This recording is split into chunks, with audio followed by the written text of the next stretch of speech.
Rhoma Irama dan Ahmad Dhani membebaskan lagunya untuk digunakan oleh siapapun tanpa harus membayar royalti. Ini memang pernyataan populis, sehingga wajar jika kemudian mendapatkan pujian dari netizen. Tapi sesungguhnya pernyataan tersebut tidak akan mempengaruhi besaran royalti yang harus dibayarkan oleh user atau pengguna lagu kepada LMK. Mengapa demikian? Karena collecting royalti lagu di Indonesia menggunakan sistem blanket, paket yang dihitung per meter square atau per bangku per tahun.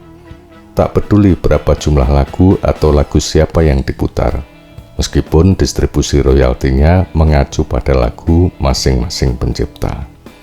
Berbeda halnya bila collecting royalti kita menggunakan sistem pay per use. Artinya, royalti dibayarkan sesuai dengan lagu yang diputar oleh user atau pengguna.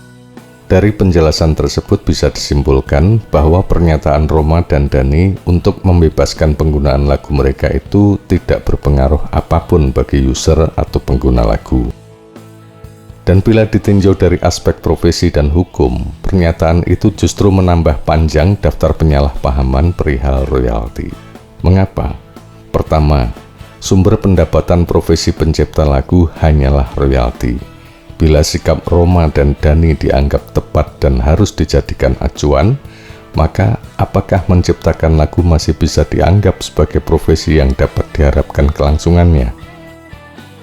Sekali lagi, income pencipta lagu hanya dari royalti.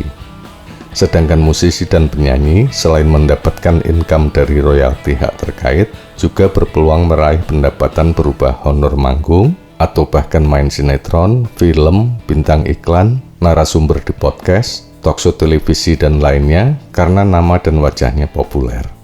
Wajah pencipta lagu seperti saya misalnya, yang tersembunyi di balik layar, mana mungkin menarik untuk podcast, talkshow televisi, apalagi sinetron dan iklan. Meskipun toh sudah menulis lebih dari 100 judul lagu untuk Gong 2000, God Bless, Nicky Astria, Edane, Andi Liani, Rotor, dan lainnya. Kedua, dari sisi hukum, pernyataan Rhoma dan Dhani itu tidak sejalan dengan undang-undang yang menyebutkan bahwa royalti pencipta lagu hanya bisa dikolek atau ditagih oleh LMK, Lembaga Manajemen Kolektif. Hal ini termuat pada pasal 87 ayat 1 Undang-Undang Nomor 28 Tahun 2014 yang berbunyi, untuk mendapatkan hak ekonomi, setiap pencipta, pemegang hak cipta, pemilik hak terkait menjadi anggota lembaga manajemen kolektif agar dapat menarik imbalan yang wajar dari pengguna yang memanfaatkan hak cipta dan hak terkait dalam bentuk layanan publik yang bersifat komersial. Untuk itulah Rhoma Irama mendaftarkan lagu-lagunya pada LMK RAI, Royalti Anugerah Indonesia, dan Ahmad Dhani mendaftarkannya pada WAMI, Wahana Musik Indonesia. Pernah menyatakan keluar kemudian masuk lagi, mungkin karena niatnya untuk menagih sendiri royaltinya terbentur dengan pasal 87 UU HJ tersebut. Berdasar perundangan, tidak ada perorangan yang bisa menarik atau menagih royalti. Jadi, jika Rhoma dan Dhani memang benar-benar mengikhlaskan lagunya digunakan atau diputar secara bebas tanpa membayar royalti, maka mestinya tidak mendaftarkannya ke LMK. Namun karena telah terlanjur mendaftar di LMK RAI dan WAMI, maka silahkan berhubungan dengan kedua LMK tersebut untuk menggratiskannya. Tanyakan apakah lagu yang pengelolaan royaltinya telah diamanatkan kepada LMK dapat ditarik atau dibatalkan secara sepihak dan tiba-tiba. Dapatkan dulu kejelasannya, barulah bicara di hadapan khalayak. Hingga kini saya belum mengetahui respon RAI maupun WAMI atas pernyataan Rhoma dan Dhani. Saya secara pribadi tidak mengharapkan respons dari LMKN, karena menurut saya keberadaan LMKN menyelewengi Undang-Undang Hak Cipta. Pembentukan LMKN disandarkan pada pasal 93 Undang-Undang Hak Cipta. Coba baca dengan tertib dan cermat pasal itu, maka akal waras akan dapat menyimpulkan bahwa LMKN merupakan buah dari kesewenang-wenangan tafsir.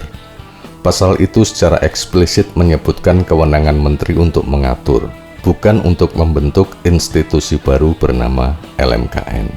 Lucunya, LMKN dibentuk sebagai lembaga bantu pemerintah, tapi biayanya diambilkan atau dipotongkan dari royalti pencipta lagu.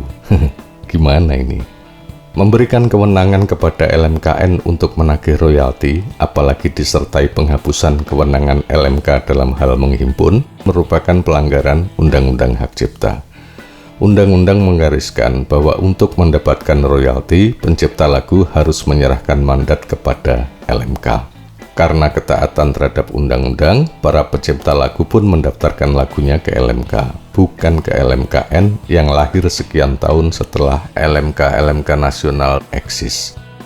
Maka sungguh keji bila kemudian pemerintah, dalam hal ini Menteri dan Presiden, dengan mudahnya memberikan kewenangan penagihan royalti kepada LMKN yang tidak menerima mandat dari pencipta lagu. Memberikan hak kepada LMKN untuk menerima pendaftaran dari pencipta lagu itu juga tidak sesuai dengan Undang-Undang Hak Cipta.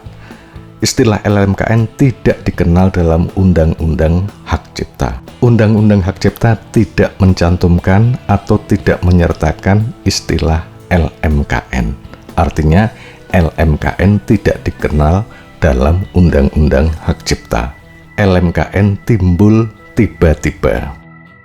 Hal memilukan ini dimulai sejak terbitnya Peraturan Menteri Hukum dan Hak Asasi Manusia Nomor 29 Tahun 2014, Jungto Peraturan Menteri Hukum dan Hak Asasi Manusia Nomor 36 Tahun 2018 yang diperkuat dengan Peraturan Pemerintah Nomor 56 Tahun 2021.